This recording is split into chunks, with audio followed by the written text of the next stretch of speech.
Hi there everyone, it's Nicole here today for Honeybee Stamps, and today I am sharing this belated birthday card featuring some favorite images with that blah Humbunny. I love these bunnies. The original blah bunny is so super cute. I love that at Christmas time they came out with the blah Humbunny, and I want to share a way to kind of extend it past the holiday season. The bunnies don't necessarily have to be just for Christmas, so this time they're going to be kind of feeling bad, feeling sorry for themselves because they forgot to send out their birthday card on time. I am mixing and matching tons of different honeybee stamps and dies, even some stencils, really to just kind of show the versatility and how to mix and match your supplies to get the most from them. This box was die cut using the Celebration Box Creative Cuts. I die cut it from some craft cardstock, and then I am simply assembling it, inking it first rather, with some Gathered Twigs Distress ink, and then I'm going to assemble those flaps for a dimensional looking box. This is great if you want to easily have some die cuts or images, little things coming up out of the box. In this case, my box is going to be exploding tissue paper and confetti. Kind of a belated celebration, I guess, if you will. I like the inking for this. It just adds a little bit of dimension. I find when I'm coloring images and adding shading and dimension to those images, if I have a plain die cut that is part of the image, this box is definitely part of the scene, part of the whole thing, I really think it takes away from the whole feel of depth and dimension and looks a little out of place. So I always like to add a little bit of ink to it. The only thing is that front corner is kind of flat. There is not a score line there. So I'm going to show you how I kind of get around that and create a scored line down the center that I can ink up because I think that helps with the dimension. I'm going to take a score buddy and just score that, kind of bend it real gently, ink up that score line there, and then when I lay it back out flat, you can see that it definitely has a little bit more dimension this way, and you get back that line that if you use the stamped image rather than this die cut image, you would have anyway. So I like that little addition there. These are some tissue papers that I had colored. I kind of showed my video out of order just a little bit. I will come back to that. You might notice that the yellow tissue paper is not in the finished card. That is one of those things that as you're working, I originally thought I would go much more rainbow color with my design.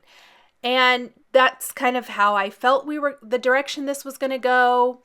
But once I got into it, I didn't really like that yellow. That yellow color combination is one of my all-time favorites.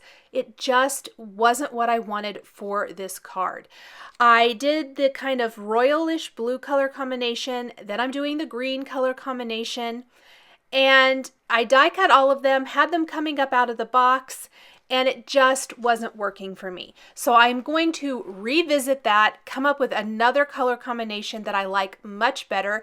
In fact, I'm sticking more in the blues, purples, and greens color combinations for this card today. For whatever reason, here lately, I have really been drawn to blues and purples. And I always make this joke that I am not a purple person, but for whatever reason, lately I kind of have become one, so maybe I'm changing. Who knows? Anyway, I am going to color my bunny in with some browns.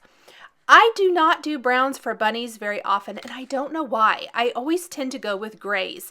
And today I just felt like going with some browns, and I'm so glad I did. He is adorable in brown. You can do him in any color. I'm really looking forward to revisiting these bunnies again around Easter time because I think we could do some super kind of cute and funny greeting cards with these bunnies then, and I'd love to see them in maybe some brighter colors. I used a kind of brighter pink. It's called light pink, but it's got a bright tint to it, and it was a little too bright for the bottoms of his feet, and his nose, I fixed that by just going over it with my oatmeal marker, and that kind of tones it down but still gives it that pink hint. Next, for my background, I have some Bristol Smooth cardstock here, and instead of coming in off the sides of the page, I want to leave a little bit of a white border all the way around. This panel measures 4 inches by 5¼ inches, so it's slightly smaller than A2 sized, and I'm inking it up with Blueprint Sketch and Peacock Feathers Distress inks.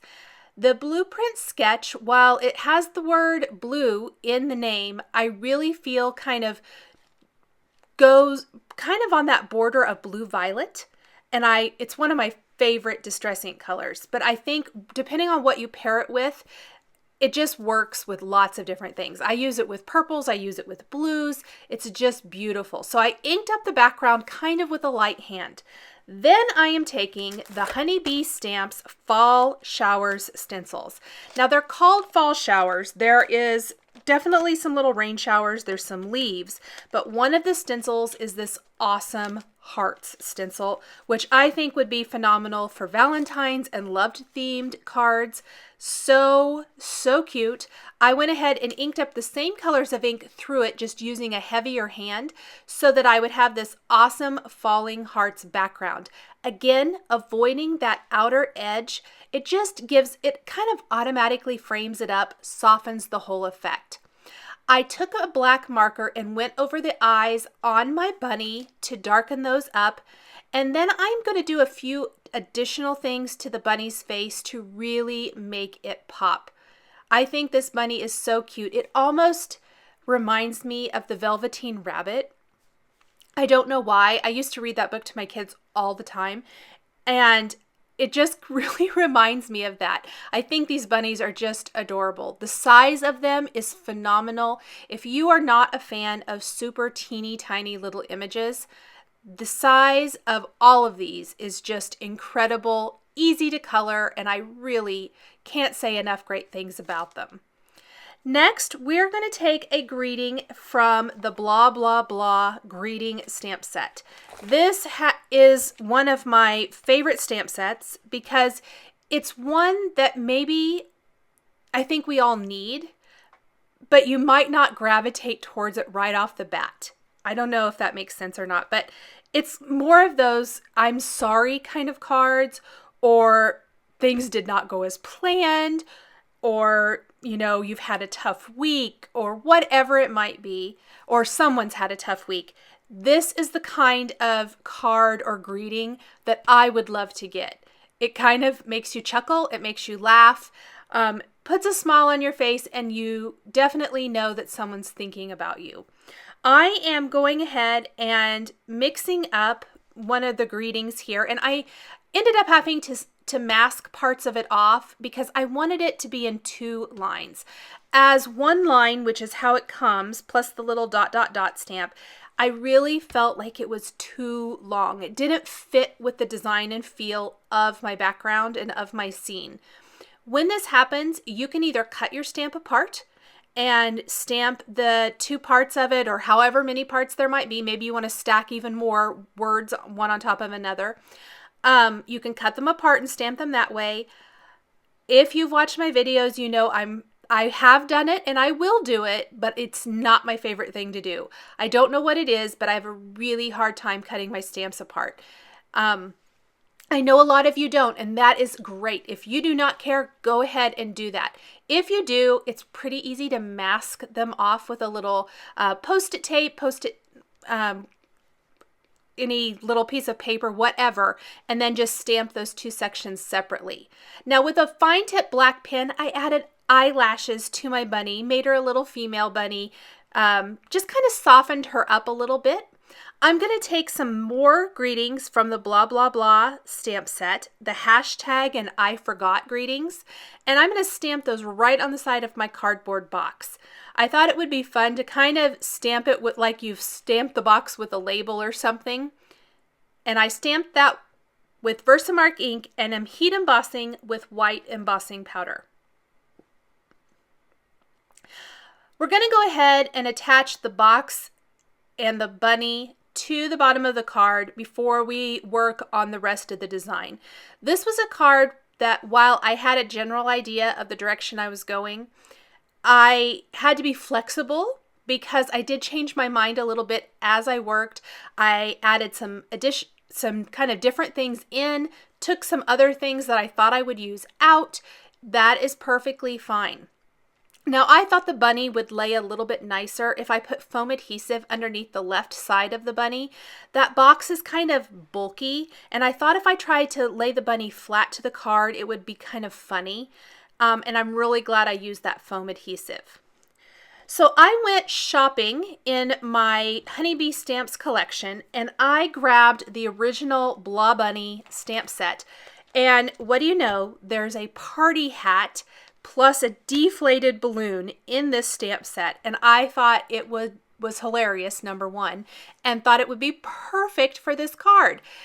I thought it almost like the bunny got tired of blowing up balloons, and that last balloon sitting there like, darn it, I forgot the birthday, you know, or maybe she's still blowing up balloons to celebrate, whatever it might be. Plus, I needed another piece of tissue paper. This little third piece of tissue paper here took 3 tries to get it right, but that's okay. I was really happy with the final try. This is the blue color and English lavender, which is one of my favorite color combinations, but this is, again, is a marker that I use the dark blue for the blue tissue paper as well, but it can go blue or purple depending on what you pair it with. We've also got a couple balloons, some balloon strings, and then we'll do some confetti with solid inks here in a little bit. And that's really going to round out all of the images for the card. It seems like a lot because all those little confetti pieces are teeny tiny and whatever, but they were super easy to stamp and die cut. And I think they add to the overall feel and design of the card. I decided to keep the party hat in the same colors that I'm using throughout, so blues, greens, and violets. I considered briefly changing that up, but I'm really kind of glad I stuck within this color combination. I think it's a lot more successful this way. Color in this last balloon. I am using a little Post-it tape to run this through my die cutting machine multiple times. I did switch up my last little balloon that I colored, and I think I colored it off camera, but I just went with a little bit lighter blue. I used my light blue and then haze blue to finish off that last balloon, so it's still in the same color family, but just a tiny bit lighter. Tucking in that tissue paper all inside the box, then we're going to just glue the little deflated balloon down there near the bottom. For the balloon strings, they were stamped with black ink and die cut with a coordinating die. And I'm just kind of trying to position them so it appears that the bunny is kind of has its hand on top of the balloon strings holding them down in place, and they're floating up there above her head. One kind of in front and one behind her ears. Lots of layering here. It helps with the overall feeling and success of a scene card. If you have elements coming, you know, some in the front, some in the back, some great layering, you want it to appear to be as natural as possible, as natural as it would be to have a bunny sitting there blowing up balloons. But anyway, once those are all in place, I did go ahead and take some Nuvo Crystal Glaze, and I'm going to cover both balloons as well as the bunny's nose. Now, if you worry at all about getting your hand in something like Nuvo Crystal Glaze or glossy accents, I would save this step to last. I went ahead and did it so I could set this aside and go ahead and stamp all the confetti, and this could be drying while I worked on some of the finishing elements of the card. However, I did end up adding everything while it was still wet, which is always a gamble because I have been known to get my hand in it and kind of mess it up, and It's a whole ordeal. So if you worry about that at all, I would definitely save that till the absolute last. We're ready now for all of the confetti pieces. I simply took my swatch book and grabbed some ink colors that coordinated with the Zig clean color markers I used to color in the other images. I'm using Simon Says Stamp inks in Key Lime, Malibu, High Dive, and Blue Violet. And once I have all of these pieces stamped, I am going to go ahead and die cut them with the coordinating dies. If you wanted to speed this up even more, before you maybe adhere the balloons and things to your background, you could stamp all of these little confetti pieces directly on your background and not do the die cutting. I considered it, but I thought the white outline might help them show up a little bit more since I did some stenciling for the background. I think if you didn't do the stenciling, you could definitely just stamp these directly on the background. Now these are all teeny tiny, so I don't think a glue runner is really going to work very well for any of these. Instead, I'm going to use the Ranger Multi-Matte Medium. This is probably my favorite liquid glue to use as far as gluing down little pieces like this, because if any glue comes out from underneath, it dries matte, not glossy, and I think it's a lot easier to not see. Once the confetti is all glued down in place, I'm going to take some Nuvo Crystal Drops in Apple Green, Caribbean Ocean, and Navy Blue, and just kind of finish off the confetti feel with all these little drops.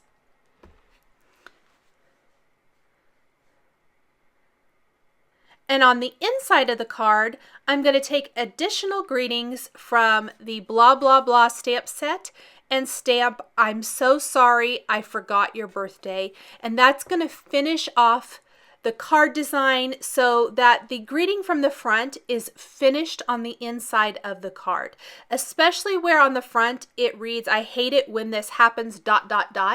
It really means you need to open up the inside of the card to reveal what the rest of the sentiment says.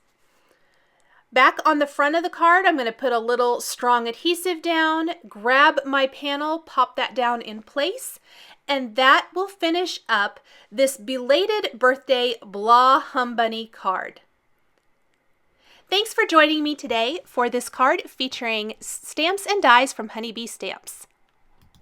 The supplies I used to create this card are listed and linked below the video here on YouTube. Here are a couple more cards featuring Honeybee stamps that you might be interested in.